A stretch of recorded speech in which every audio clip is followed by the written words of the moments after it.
Hey, bonjour, ici Pasteur Timothée. Un verset qui peut changer ta vie aujourd'hui. Philippiens chapitre 2, verset 3. Ne faites rien par esprit de parti ou par vaine gloire. Et le verset continue, mais si on s'arrête ici un instant, on agit souvent par esprit de parti, que ce soit en politique, bien entendu, et on le voit avec les élections lorsqu'elles ont lieu, mais que ce soit aussi au travail, avec des gens avec qui on a plus d'affinité que d'autres, ou encore dans le monde syndical versus le monde patronal, on agit par parti. Ça peut être avec ton ethnie, qui subit toutes sortes d'injustices.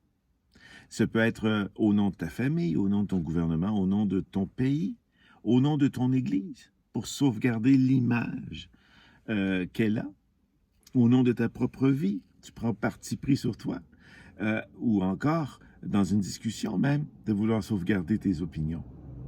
Voyez-vous, agir par esprit de parti et de parti pris.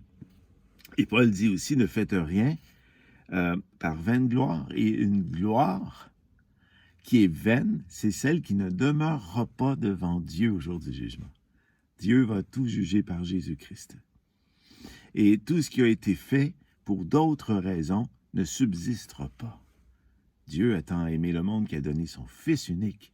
Et donc, c'est par son Fils unique qu'il va juger aussi le monde et qu'il va examiner toute œuvre. Donc, dans ta vie comme dans la mienne, ne faisons rien qui va favoriser la gloire autre que celle de Dieu et de Jésus-Christ. C'est ce que Paul dit ici. Mais j'aime bien la fin du verset, on va terminer avec cela.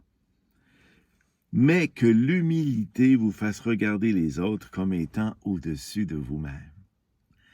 Je l'aime cette phrase-là parce que c'est tellement pas spontané, c'est tellement pas naturel pour l'être humain qui ne cherche pas avec Dieu à vivre, qu'il va mettre les autres à un tel niveau qu'ils seront au-dessus de lui-même. Alors, lorsqu'on n'est pas d'accord avec quelqu'un, généralement, c'est pas la façon qu'on observe l'autre avec qui on n'est pas d'accord comme étant lui-même au-dessus de moi. Et souvent, on croit, à tort ou à raison, avoir la vérité. On peut l'avoir, la vérité, des fois, surtout si elle sort de la parole de Dieu.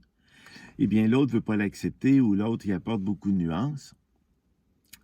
Il faut quand même le voir au-dessus de nous. Est-ce que cela veut dire qu'on doit devenir son disciple? Pas du tout.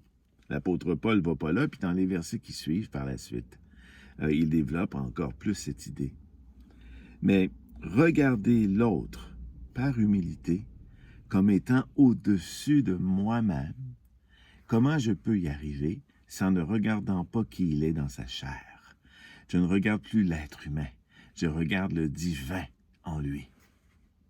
S'il est chrétien, s'il est né de nouveau, s'il est né de l'esprit, que je sois d'accord avec ou pas, que moi j'ai raison ou pas, je vais le regarder comme étant au-dessus de moi-même parce que je vois Christ en lui.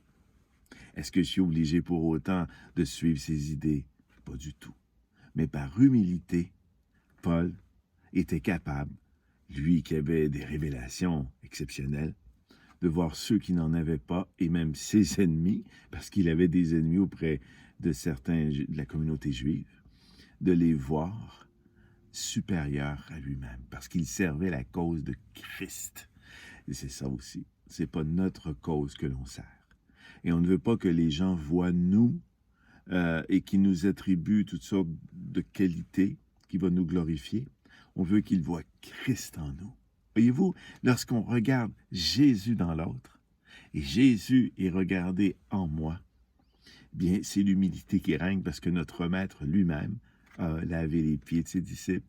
Il les a traités d'une façon, lui qui était supérieur en toutes choses, lui qui était le Fils de Dieu, lorsqu'il était sur terre, n'a pas agi pour recevoir cette gloire-là, mais est venu pour servir et non pour être servi. Donc, ce n'est pas seulement un modèle, Jésus.